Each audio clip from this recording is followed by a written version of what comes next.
Salut à tous. Dans une vidéo précédente, j'ai expliqué ce qu'était une représentation paramétrique d'une droite.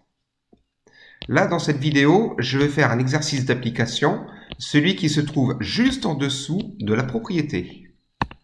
Alors, dans le cours que je vous ai distribué, vous n'avez pas l'énoncé, je viens de le rajouter. Donc, je vous invite à renoter l'énoncé ou éventuellement l'imprimer.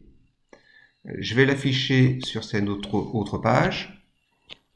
Et donc, on va faire cet exercice. Alors, je lis l'énoncé, soit les points A et B avec leurs coordonnées. Il y a trois questions. Première question, déterminer une représentation paramétrique de la droite AB.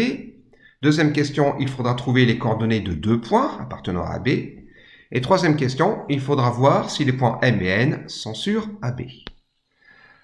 Alors, je rappelle qu'une représentation paramétrique, ça se présente sous la forme suivante. C'est un système qui se présente sous la forme x est égal à xa plus tp, y est égal à ya plus tq, z égale za plus tr. Et ce qu'il faut bien comprendre, c'est que ici, je mets les coordonnées d'un point de la droite, et ici, je mets les coordonnées d'un vecteur directeur. Donc là, j'ai un point, et là, j'ai un vecteur directeur. Donc on va se rendre compte que quand j'ai un point et un vecteur directeur d'une droite, une représentation paramétrique, ça va être tout simple, il n'y aura qu'à recopier.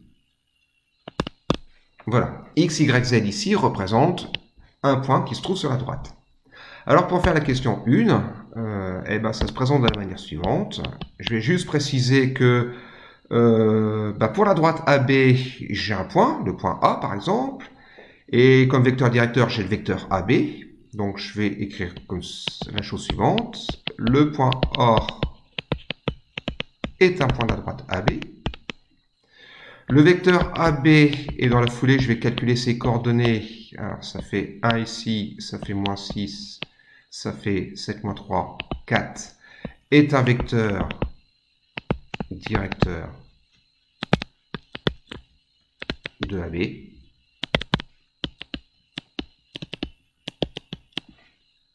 Donc, une représentation paramétrique de AB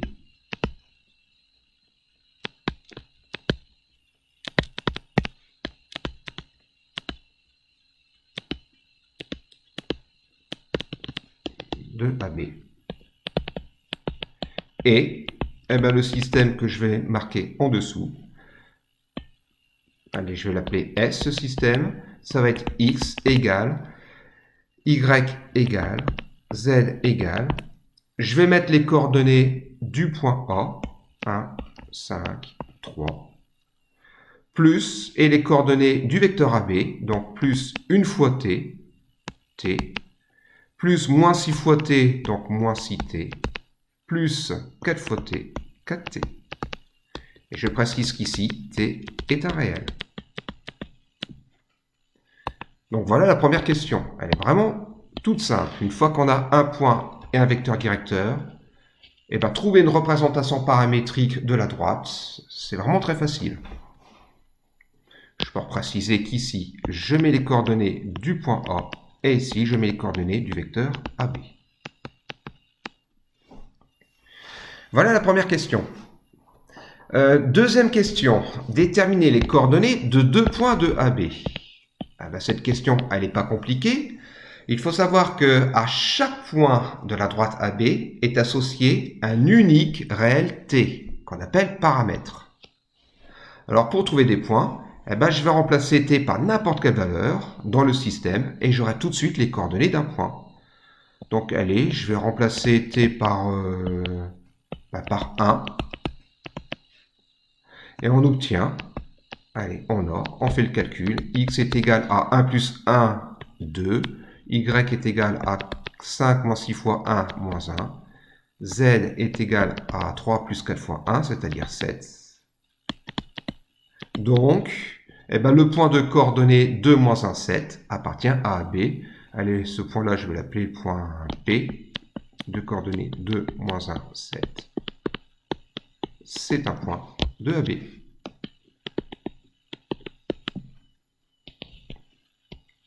Voilà. La question m'en demande un autre. Eh bien, allez, je remplace t par un autre réel. Eh bien, avec t est égal, je peux prendre n'importe quel autre réel. Allez, je vais prendre 2, 3, 10, ou je vais prendre moins 1. Allez, avec t est égal à moins 1, on a...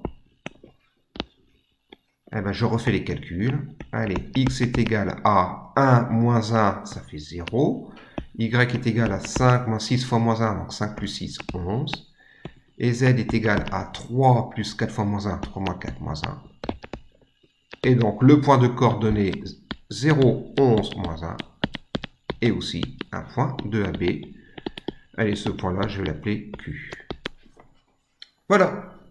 Donc, une représentation paramétrique d'une droite, ça permet, entre autres, de trouver des points, des coordonnées de points, en tout cas.